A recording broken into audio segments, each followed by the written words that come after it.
Archield, your joy strategist, and I love serving smart and ambitious at-home moms who want to rock their everyday lives so they can thrive and realize their dreams by loving more and stressing a whole lot less. And I want to know, have you ever thought about staying at home with the kids? And I know that's mainly the group that I serve, those who stay at home, but I know there's a few of you have been on here and you're not quite at home yet. So I really want to address those concerns today. You know, I was talking with my friend Sue, maybe about a week or so ago, about staying at home. She's trying to make this decision. She hasn't quite given birth yet, and you know, I'm pretty excited about that just right there, that she's about to have a baby. And she's trying to figure out, should I stay at home? Can this really work for me? In fact, you know, at first Sue was talking to me about some what I would think of as trivial things at first. You know, she asked me about, Africa, do you get bored at home? You know, I really don't want to turn into one of those soccer moms. And, you know, I'm not sure what would happen with my social life if I stayed at home. And she just went on and on and on. And I was like, okay, Sue, I could answer those questions, but I feel like you've really got another one that you really want answered. And so she got a little quiet and she said, you know, Africa, I'm really concerned. How on earth will I make my bills? How will I pay for things if I stay at home and I'm not at work anymore? And I was glad, because I knew that was actually Sue's real concern.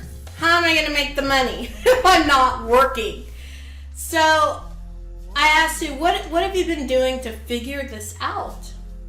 She goes, well, I've been running the numbers. I've kind of gone through all these different scenarios, all these different iterations of what I could do, maybe part-time, maybe I should go back to work, maybe I could stay at home full-time. And she had kind of been running herself ragged in the math. And, you know, I'm one of those people who loves math. Math can bring such clarity.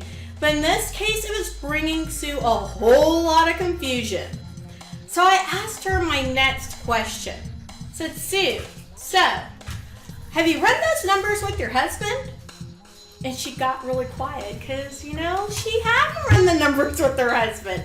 So really that was Sue's first step. I mean, she made part of that first step by running some numbers. But you know, this really is a group decision. It's the whole family that's going to have to come together for this. So you have to run the numbers as a couple.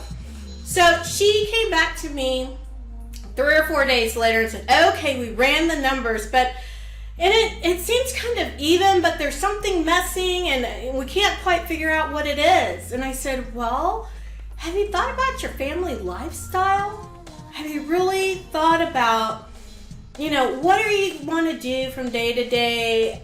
What are some of those things that you want for your child? I mean, are you wanting this child to have your exact same morals and values? Are you willing to compromise a little there because they're being tended to by somebody else?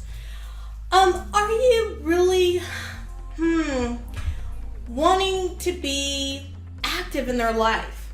I mean, how active do you really need to be in a child's life to feel active? And that's going to be different for every person. That's really something that you need to discuss.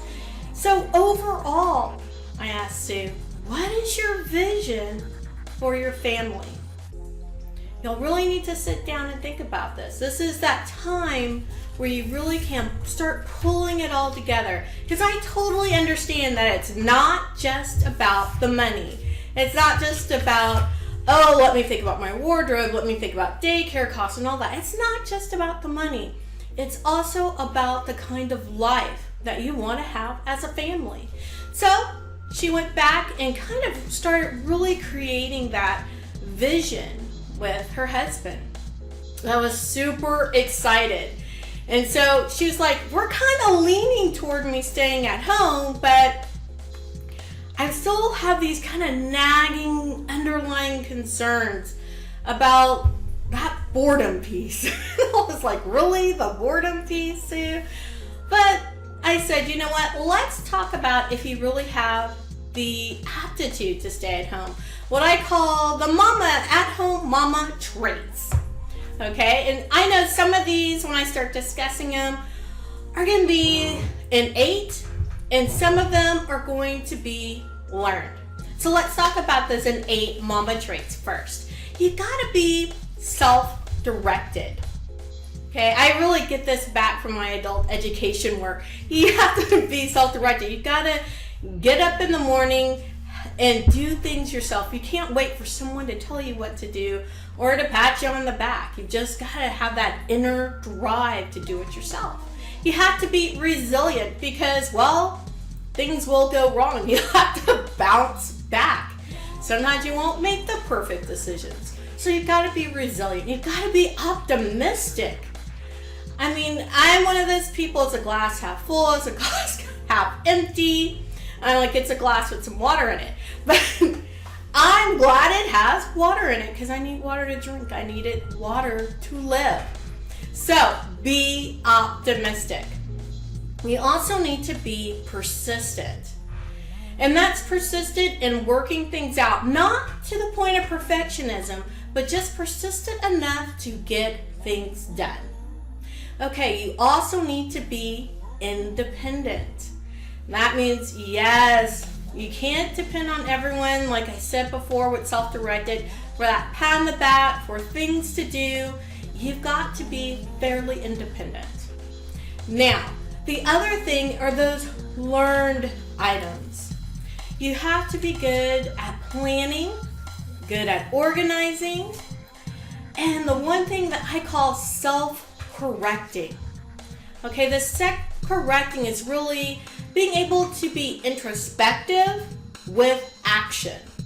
So this is not about beating yourself up. It's about really making those corrections as you move along so that life will be better. Now, undergirding all of these things, all these innate things, all these learned things, is support. Support is paramount. You've got to have support from your immediate family. You got to have support from friends and your extended family. And once you have that support, you start getting support from other groups of mamas. So this is just great. Now, I told all of this to Sue, and I want to tell it to you one more time because it really helped her make that decision if she could stay at home and if she had what it took to be an at-home mom. Now, before I recap, I just want to say I am not trying to step in the middle of the mama wars. Okay, I've read a lot of statistics, and it seems that we all kind of suffer from the grass is greener on the other side. At-home moms, some of them want to go back to work. Some of the moms at work want to come home. And you know what? I think both are perfectly fine. We are all individuals. We all have different gifts. We all have different missions and passions. And we've got to live the life that we're given in a place of joy. So if you really want to stay at home, hey, go through this process and see if you can stay at home. And if you're at home, and I talked to a mama just the other day who was in this situation, she was at home and she hated it. And she got back to work. And there's no shame in that whatsoever. So either way, you've got to do what works for you. And that is the beauty of choice. Now, let's recap. Okay, so number one, you've got to come to terms with the money. Because honestly, for the bulk of you, that is the real issue. How am I going to make the money to pay the bills? And it might work out that nothing else needs to be done. There's enough income coming in. Everything's beautiful. Or it might be that you need to look at mompreneurism. And I'm going to tell you right now, there's 3 things with mompreneurism to get in that money. The first one is hard work. Then mentorship and accountability. So it is possible. You just got to be willing to get to it. All right. The second item is to envision your family lifestyle. Again, very important to have that vision and make that vision a group vision, not just your own vision, because everybody has to be a stakeholder in your immediate family.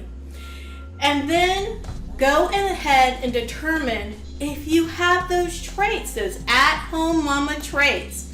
And if you don't have them, are you willing to learn them? Are you willing to develop those skills?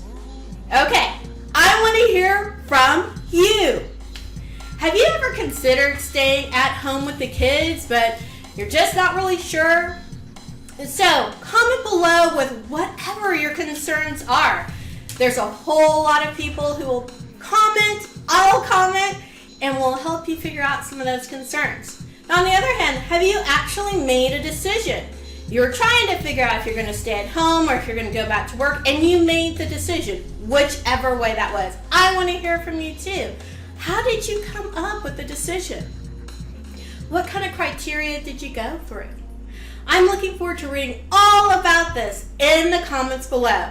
And if you're watching this video somewhere other than AfricaArchield.com, head on over there right now. We want to hear what you have to say in the comments. And while you're there, you can sign up for my list, Rock Your Everyday Life, where I send out tidbits of wisdom here, there, and everywhere. All right, now don't forget to share this video with any other mamas you know, because you never know if they're grappling with this very same question. Until we meet again, be peaceful, be joyous, and love-filled. Have a wonderful day.